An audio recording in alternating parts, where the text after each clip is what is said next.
नमस्कार, बहुत बहुत स्वागत है आपका बुलेटिन में। मैं हूं आपके साथ राजश्री धवाइत और तेज रफ्तार अंदाज में खबरें देखेंगे, लेकिन उससे पहले बात कर लेते हैं इस वक्त की बड़ी खबर की। तो एमएलसी चुनाव का आज से नामांकन शुरू हो गया है। 15 मार्च से 19 मार्च तक नामांकन होगा। 21 मार्च को नामांकन पत्रों की जांच होगी। 23 मार्च तक नाम वापस लिए जा सकेंगे। उत्तर प्रदेश में 36 सीटों पर एमएलसी के चुनाव होने हैं और सभी सीटों पर 9 अप्रैल को मतदान होगा। 12 अप्रैल को एमएलसी चुनाव की मतगणना भी होगी। तो होली का त्यौहार भी नजदीक है और इसी बीच अभी विधानसभा के चुनाव भी खत्म हुए हैं। 10 तारीख को ही परिणामों की घोषणा हुई है और उसके बाद अब एमएलसी चुनाव की भी बारी आ गई है। विधान परिषद चुनाव को लेकर ये बड़ा अपडेट हम आपको बता रहे हैं। सभी सीटों पर 9 अप्रैल को मतदान होगा।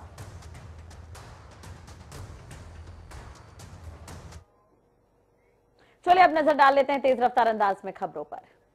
कर्नाटक हिजाब विवाद पर आज कर्नाटक हाईकोर्ट ने अहम फैसला सुना दिया है। हाईकोर्ट ने स्कूल कॉलेजों में हिजाब बैन के फैसले को चुनौती देने वाली याचिकाओं को खारिज कर दिया है। कोर्ट ने अपने फैसले में कहा है कि हिजाब पहनना इस्लाम की अनिवार्य प्रथा का हिस्सा नहीं है।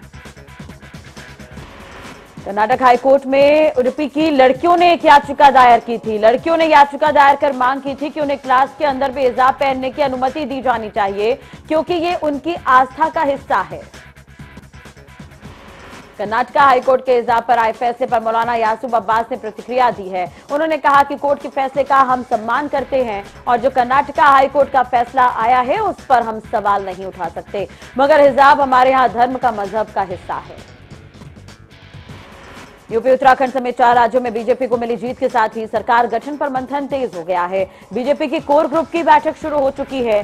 सभी राज्यों में विधायक दल के नेता के चुनाव के लिए पर्यवेक्षकों की घोषणा कर दी गई है।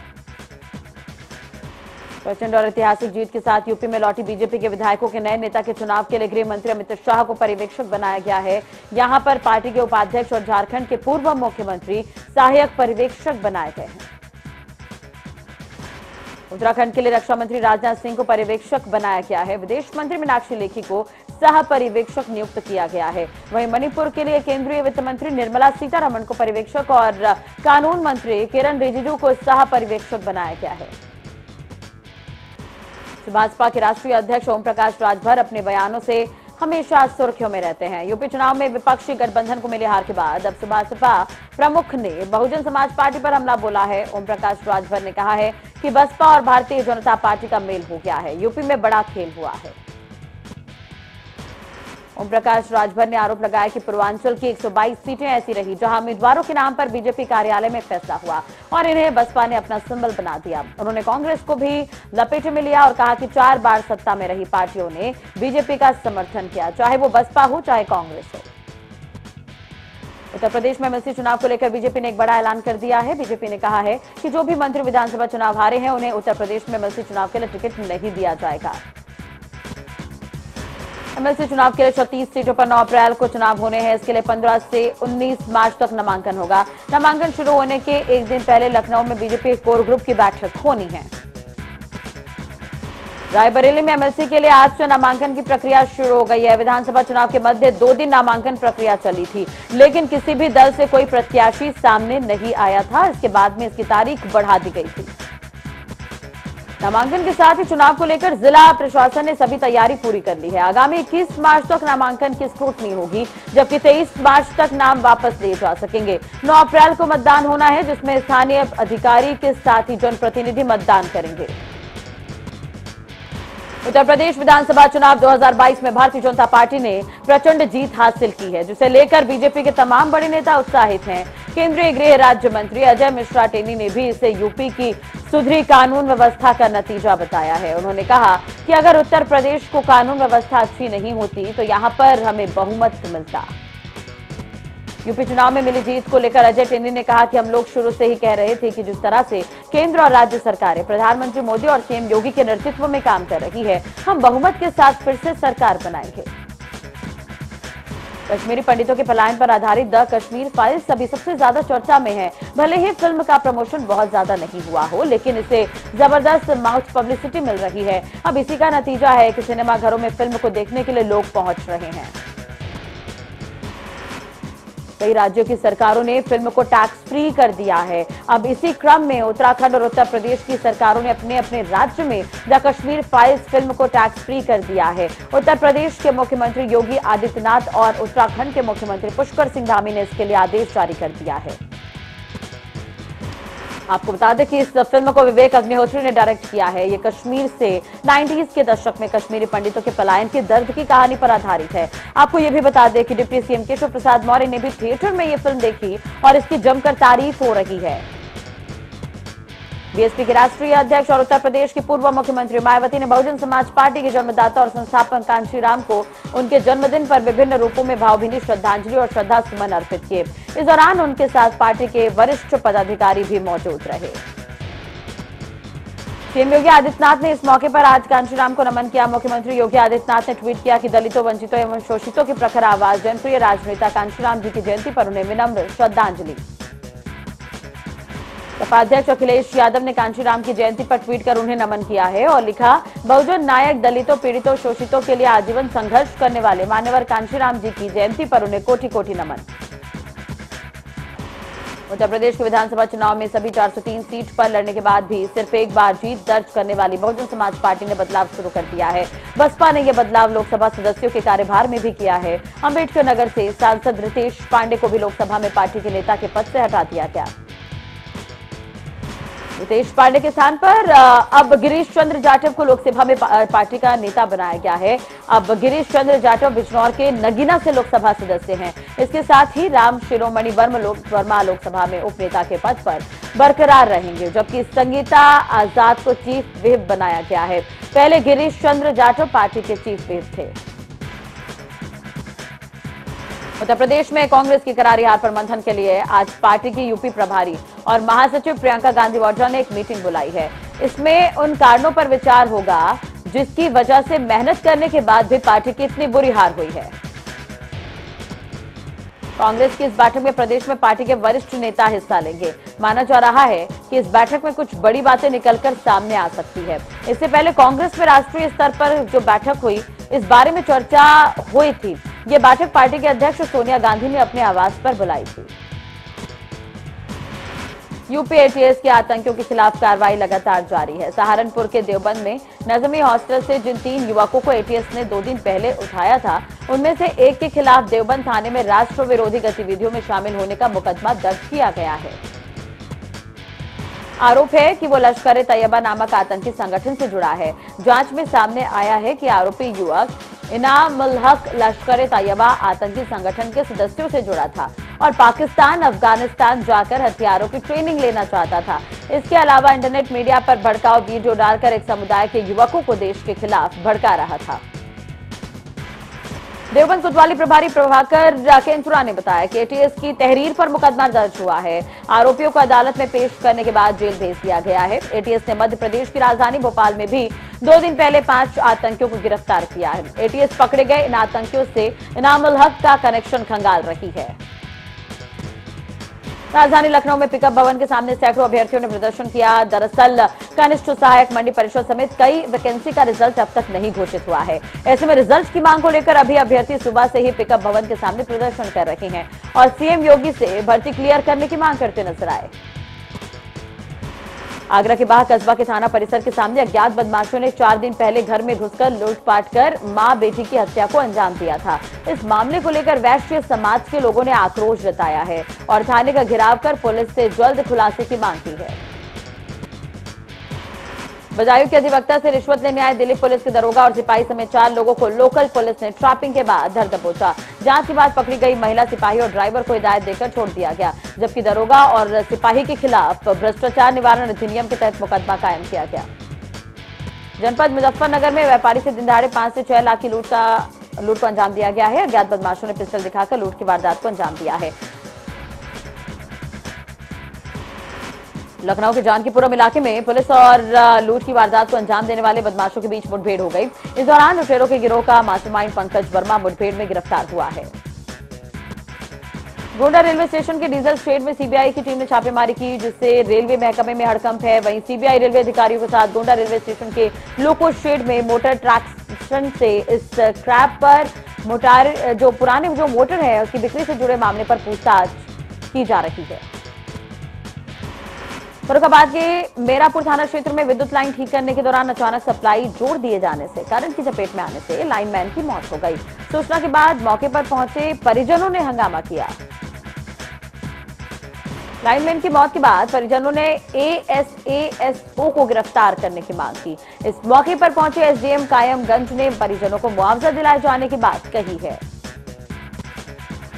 बाराबंकी के सूरजगंज शिक्षा क्षेत्र के कम अपोजिट विद्यालय में शासन की तरफ से तैनात रसोइयों की लापरवाही के चलते पढ़ने वाले छात्रों को समय पर भोजन नहीं मिल रहा है। इस पूरे मामले में भोजन खंड शिक्षा अधिकारी ने जांच के आदेश दिए हैं। शाहजहांपुर में श्री श्याम प्रभु खाटू श्याम वाले की रंग इत्र और फूल भरी निशान यात्रा धूमधाम से निकाली गई। इस दौरान श्रद्धालुओं ने रंग गुलाल उड़ाए और इत्र और फूलों से सभी का स्वागत किया। मथुरा में कल रंगभरनी एकादशी मनाई गई। रंगभरनी एकादशी के मौके पर ब्रज के मंदिरों में होली की धूम देखने को मिली। मंदिरों में राधा कृष्ण की होली के पावन रंग बरसे। कल श्री कृष्ण जन्म स्थान बांके बिहारी जी और द्वारिकाधीश मंदिर में होली खेली गई। धर्मनगरी वृंदावन की पंचकोशीय परिक्रमा में भी जमकर अबीर और गुलाल उड़ाए गए। ब्रज के मंदिरों में भी बसंत पंचमी से ही ठाकुर जी भक्तों संग होली खेलते हैं। 40 दिवसीय फाग महोत्सव में भक्त होली खेलते हैं अपने आराध्य के साथ। वहीं ब्रज में 40 दिवसीय होली के अलग अलग रंग दिखाई दे रहे हैं। रंगों का त्यौहार होली पूरे प्रदेश में धूमधाम से मनाया जाता है। वहीं इस कड़ी में रामनगरी अयोध्या में रंग भरी एकादशी से होली का त्यौहार शुरू हुआ।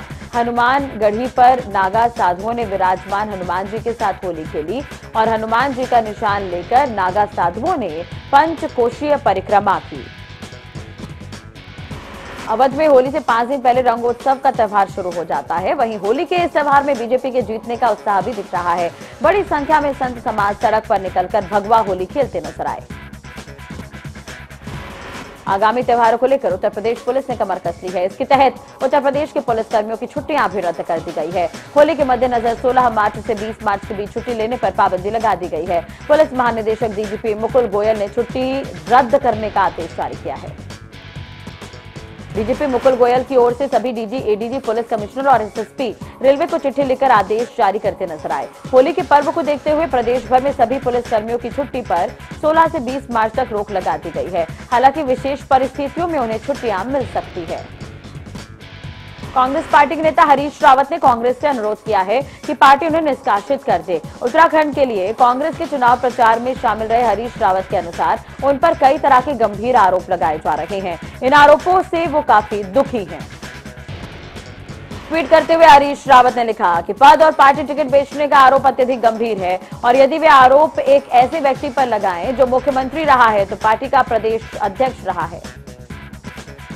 हालांकि इस ट्वीट में हरीश रावत ने उन पर आरोप लगाने वाले नेताओं के नाम नहीं लिखे हैं, लेकिन हरीश रावत ने इस पर इशारा किया है कि उन पर आरोप लगाने वाला पार्टी में महत्वपूर्ण पद पर है। उन्होंने कहा कि ये एक व्यक्ति के समर्थकों द्वारा बेहद महत्वपूर्ण पद पर फैलाया जा रहा है।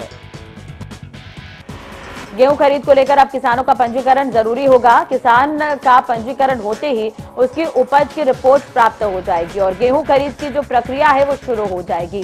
किसानों का पंजीकरण इसलिए भी जरूरी किया गया है कि गेहूं क्रय पूरी पारदर्शिता के साथ हो सके। आरएससी कुमाऊं हरबीर सिंह ने उम्मीद जताई है कि नई फसल आने के साथ ही अच्छा बाजार भाव देखने को मिलेगा। पूरे कुमाऊं में गेहूं खरीद के लिए 200 फीट कांटे लगाए जा रहे हैं। गेहूं क्रय की उचित व्यवस्था को देखते हुए आरएससी कुमाऊं ने गेहूं क्रय केंद्रों के कर्मचारी और संबंधित अधिकारियों की बैठक ली। फतेहगंज पश्चिमी दिल्ली बरेली नेशनल हाईवे पर ढाबा संचालक की हत्या से लोगों में डर है। माहौल यहां पर डर का देखने को मिल रहा है। लोगों का ढाबा संचालक का शव जब लोग देखने वहां पर पहुंचे तो लहूलुहान हालत में ये ढाबे पर ही पड़ा मिला था, जिसके बाद उन्होंने पुलिस को सूचना दी। पुलिस इस पूरे मामले पर जांच कर रही है। ललितपुर में तथाकथित शिकारियों की तरफ से शहर के ऐतिहासिक धार्मिक सुमेरा तालाब पर रात में मछलियों का अवैध शिकार हो रहा है। वहीं शिकार करने का जो सीसीटीवी वीडियो है वो भी देखने को मिला है। आपको बता दें कि तालाबपुरा स्थित धार्मिक तालाब में मछलियों के शिकार पर प्रतिबंध लगा है और ये काम यहाँ पर फिर भी अवैध रूप से किया जा रहा है। बिहार के समस्तीपुर से गुजरात के सूरत ले जाई जा रही 6 नाबालिग लड़कियों की ट्रेन में संदिग्ध अवस्था में बरामदगी का केस अब और भी ज्यादा पेचीदा हो गया है। दरअसल जीआरपी थाने से इन बालिकाओं को चाइल्ड लाइन को सुपुर्द किया गया है। चाइल्ड लाइन ने सभी लड़कियों को बाल कल्याण समिति न्यायपीठ के सामने पेश किया, जहां से फैसला सुनाते हुए उन्हें लखनऊ के बाल गृह भेज दिया गया। साथ ही अब इस मामले में मुकदमा दर्ज कराने की तैयारी है। सीडब्ल्यूसी इस पूरे मामले को चाइल्ड ट्रैफिकिंग जैसा ही मानकर जांच कर रही है। अयोध्या के कैंट थाना के हासापुर गांव के पास बदमाशों से पुलिस की मुठभेड़ हो गई। मुठभेड़ में 3 अपराधियों के पैर में गोली लगी है। तीनों गिरफ्तार बदमाश जहर खुराने करते थे। बांदा में सपा समर्थक के घर में घुसकर गांव के दबंग बीजेपी समर्थकों ने कई लोगों की जमकर पिटाई की। महिलाओं को भी मारा गया, पीटा गया और जान से मारने की धमकी दी गई। घायल महिलाओं को अस्पताल में भर्ती करवाया गया, जहां उनका उपचार किया जा रहा है। ललितपुर में 24 घंटे में 5 लोगों ने अलग जगहों पर फांसी लगाकर आत्महत्या कर ली, जिसके बाद पुलिस ने सभी के शवों को पोस्टमार्टम के लिए भेजा है और मामले की जांच की जा रही है। इस बार होली के दिन जुमे की भी रात है और शबे रात भी है। ऐसे में इस्लामिक सेंटर ऑफ इंडिया ने सांप्रदायिक सौहार्द बनाए रखने की अपील करते हुए एडवाइजरी जारी की है, जिसमें जुमे की नमाज का वक्त 1 घंटे बढ़ाने को कहा गया है। गर्मी का मौसम शुरू होते ही आग लगने का सिलसिला शुरू हो गया है। लखनऊ के गोमती नगर थाना क्षेत्र में परिवहन विभाग की बस में आग लग गई। सूचना पर पहुंची फायर ब्रिगेड की टीम आग बुझाने की कोशिश में लगी रही। हरदोई के कोतवाली शहर इलाके में मामूली बात पर दबंगों ने सिपाही को बेरहमी से पीटा। मारपीट का जो वीडियो है वो सोशल मीडिया पर वायरल हो रहा है। पुलिस ने दोनों दबंग आरोपियों को हिरासत में लिया है। बाराबंकी के कलीपुरवा गांव में चारा मशीन में फंसकर युवक की दर्दनाक मौत हो गई। वहीं हादसे की सूचना से आसपास के गांव के लोगों की भारी भीड़ यहां पर देखने को मिली। फर्रुखाबाद के कायमगंज थाना क्षेत्र में अवैध खनन के 2 वीडियो तेजी से वायरल हो रहे हैं। पुलिस की शहपर जिले में धड़ल्ले से मिट्टी और बालू का अवैध खनन हो रहा है। रायबरेली में जिला अस्पताल के हड्डी और बर्न वार्ड के पास संदिग्ध परिस्थितियों में आग लग गई, जिससे कि वार्डों में भर्ती मरीजों में हड़कंप मच गया। कड़ी मशक्कत के बाद आग पर काबू पाया जा सका। चलिए बात कर लेते हैं इस वक्त की बड़ी खबर। तो सपा अध्यक्ष अखिलेश यादव ने ट्वीट किया है, बैलेट पेपर में सपा गठबंधन को 51.5% वोट। अखिलेश यादव का यह कहना है, बैलेट पेपर से 304 सीटों पर यहां पर गठबंधन की जीत। अखिलेश यादव ने यह भी कहा, यह चुनाव का सच बयां कर रही है। पोस्टल बैलेट डालने वाले मतदाताओं को धन्यवाद, ये अखिलेश यादव को का कहना है। और उन्होंने ट्वीट के माध्यम से पोस्टल बैलेट के जो आंकड़े सामने आए हैं वो बताते नजर आ रहे हैं। यहाँ पर वो ट्वीट भी हम आपको दिखा रहे हैं जो अखिलेश यादव ने किया है। तो इस वक्त की बड़ी खबर, सपा अध्यक्ष अखिलेश यादव ने ट्वीट किया है, जिसमें उन्होंने लिखा है कि बैलेट पेपर में सपा गठबंधन को 51.5% वोट मिले हैं। चलिए अब कुछ खबरें विस्तार से भी देख लेते हैं। तो उत्तर प्रदेश विधानसभा चुनाव के नतीजों से कांग्रेस को करारा झटका लगा है। अब पार्टी को सिर्फ 2 सीटों पर ही जीत मिल पाई। यूपी विधानसभा चुनावों के इतिहास में कांग्रेस का यह सबसे खराब प्रदर्शन रहा। इस विधानसभा चुनाव के लिए प्रदेश में खुद कांग्रेस महासचिव प्रियंका गांधी वाड्रा मैदान में उतरी, लेकिन उन्हें जैसे प्रदर्शन की उम्मीद थी वैसा हो नहीं सका। देखिए रिपोर्ट।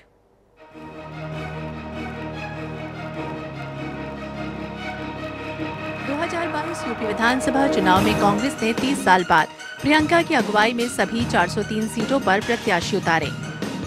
लड़की हूँ लड़ सकती हूँ के नारे के साथ प्रियंका ने 40% महिलाओं के टिकट दिए।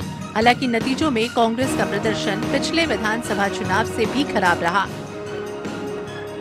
पार्टी 403 सीटों में केवल 2 सीट जीत पाई। कांग्रेस के लिए प्रियंका आखिरी उम्मीद थी। उसे लगता था उत्तर प्रदेश के चुनाव से प्रियंका का जादू चलेगा, इसके बाद शायद पार्टी में नई ऊर्जा आएगी। नतीजा बहुत निराशाजनक रहा। पार्टी को गिनती की 2 सीटें मिली, पिछले चुनाव से 5 कम। पार्टी ने 144 महिला कैंडिडेट को टिकट दिए, लेकिन केवल रामपुर खास सीट से आराधना मिश्रा को कामयाबी मिली। बाकी 137 महिला कैंडिडेट्स की जमानत जब्त हो गई। प्रियंका ने चुनाव से पहले जो 40% महिलाओं को टिकट देने का एक्सपेरिमेंट किया था, वो कांग्रेस के हक में नहीं गया। इन नतीजों के बाद निश्चित तौर पर प्रियंका की राजनीति का आकलन होगा। उनके फैसले बेशक वोटों में तब्दील नहीं हो पाए, लेकिन पूरे चुनाव में जिस तरह प्रियंका ने साफ सुथरी राजनीति को आगे बढ़ाया है, कांग्रेस उन्हें डिमोरलाइज नहीं करेगी। उत्तर प्रदेश में कांग्रेस करीब 2.5 दशक से अपनी खोई हुई जमीन तलाश रही है। 2012 के विधानसभा चुनाव में कांग्रेस ने 28 सीटें जीती थी। वहीं 2014 के लोकसभा चुनाव में मोदी लहर में कांग्रेस सूबे में सिर्फ 2 सीटें तक ही सिमट कर रह गई। 2017 विधानसभा चुनाव में कांग्रेस ने सपा के साथ गठबंधन किया और 114 सीटों पर चुनाव लड़ा। इसमें से केवल 7 सीटों पर कामयाबी मिली। 2019 के लोकसभा चुनाव में कांग्रेस केवल अपना गढ़ रायबरेली ही बचा पाई थी। इस दौरान प्रियंका रायबरेली में प्रचार कर रही थीं।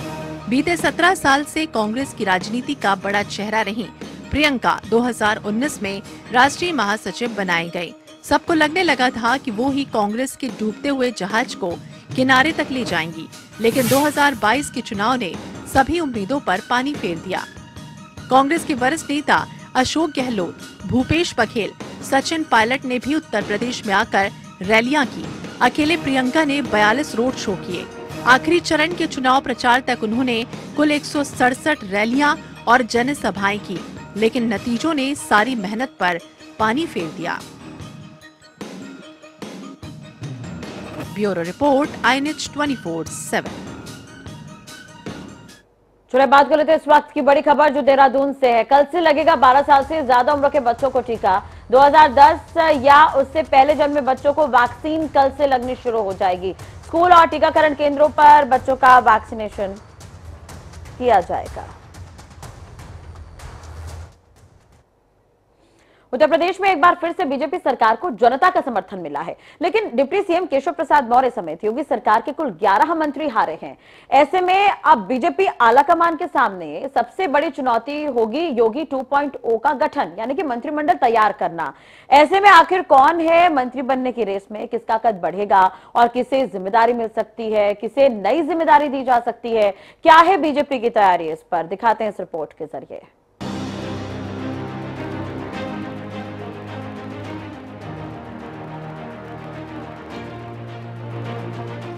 हर किसी को अब इंतजार इस बात का है कि जब योगी आदित्यनाथ मुख्यमंत्री पद की शपथ लेंगे तो उनके बाद जो चेहरे सामने आते जाएंगे वो कौन होंगे। उत्तर प्रदेश में भाजपा की दमदार वापसी हुई। पार्टी ने अपने दम पर 255 सीटें जीती हैं, जबकि उसके गठबंधन साथियों को मिलाकर एनडीए को 273 सीटें मिली। ऐसे में अब योगी सरकार 2.0 कैसी होगी, इसका सबको इंतजार है। अब सबको इंतजार ये भी है कि मंत्री पद किन्हें मिलेगा, क्योंकि 1985 के बाद यूपी में लगातार दूसरी बार बहुमत के साथ सरकार बनाने वाली भारतीय जनता पार्टी की प्रचंड लहर के बावजूद उसके कई मंत्री चुनाव हार गए। हारने वाले मंत्रियों में निवर्तमान उप मुख्यमंत्री केशव प्रसाद मौर्य भी शामिल हैं, जिन्हें सिराथू सीट पर समाजवादी पार्टी की पल्लवी पटेल से 7,000 वोटों से करारी हार मिली है। यूपी विधानसभा चुनाव में केशव प्रसाद मौर्य समेत योगी सरकार के कुल 11 मंत्री चुनाव हारे हैं। इसमें 3 कैबिनेट मंत्री, 2 स्वतंत्र प्रभार के राज्य मंत्री और 6 राज्य मंत्री शामिल हैं। 11 मंत्रियों को चुनाव हारने के बाद बीजेपी के सामने मंत्रिमंडल की नई टीम बनाने की चुनौती है। योगी सरकार 2.0 के मंत्रिमंडल में नए कई और बड़े चेहरों को शामिल किया जा सकता है। स्वामी प्रसाद मौर्य भाजपा का साथ छोड़ने और डिप्टी सीएम केशव प्रसाद मौर्य के चुनाव हारने की वजह से इस बार बड़े ओबीसी चेहरे को मौका दिया जा सकता है। ऐसे में संभावना है कि इस बार ओबीसी चेहरे के रूप में उत्तर प्रदेश भाजपा के अध्यक्ष स्वतंत्र देव सिंह को बड़ी जिम्मेदारी दी जाए। इसी तरह उत्तराखंड की पूर्व राज्यपाल बेबी रानी मौर्य भी इस बार दलित चेहरे के रूप में आगरा से उम्मीदवार थी। उनका राज्यपाल की कुर्सी छोड़कर यूपी में चुनाव लड़ना ही सब कुछ साफ करता है। इसके अलावा पूर्व आईपीएस अधिकारी असीम अरुण और ईडी में अधिकारी रह चुके राजेश्वर राव को उनकी प्रशासनिक क्षमता को देखते हुए मंत्रिमंडल में जगह मिल सकती है। इसी तरह नोएडा से करीब 1,80,000 वोटों से जीतकर आए रक्षा मंत्री राजनाथ सिंह के बेटे पंकज सिंह साहिबाबाद सीट से रिकॉर्ड 2,14,000 वोटों से जीत दर्ज कराने वाले सुनील शर्मा और देवरिया से ब्राह्मण चेहरे के रूप में जीत कर आए शलभ मणि त्रिपाठी भी मंत्रिमंडल में नए चेहरे हो सकते हैं। शलभ मणि इसके पहले योगी सरकार में मीडिया सलाहकार थी। वहीं अनुप्रिया पटेल के नेतृत्व वाले अपना दल और संजय निषाद की निषाद पार्टी से भी प्रतिनिधित्व मिलने की पूरी संभावना है। इस बार ओम प्रकाश राजभर की जगह संजय निषाद या उनके बेटे को अहम मंत्रालय मिल सकता है। योगी सरकार 2.0 की बिसात 2024 की लड़ाई को साधते हुए बिछाई जाएगी। ऐसे में कई चेहरों को जगह मिल सकती है जो संगठन के जरिए पार्टी को मजबूत करते आए हैं। अनुमान लगाया जा रहा कि भाजपा नेतृत्व ने योग्यता, जाति और क्षेत्रीय समीकरणों के आधार पर संभावित मंत्रियों की एक बेसिक लिस्ट तैयार की है, जिस पर लखनऊ से लेकर दिल्ली तक मंथन चल रहा है। क्योंकि लक्ष्य सिर्फ मंत्री या फिर राज्य मंत्री बनाने भर का नहीं है, लक्ष्य 2024 लोकसभा चुनाव साधने का भी है। जनता टीवी न्यूज डेस्क से विशाल त्रिपाठी की रिपोर्ट।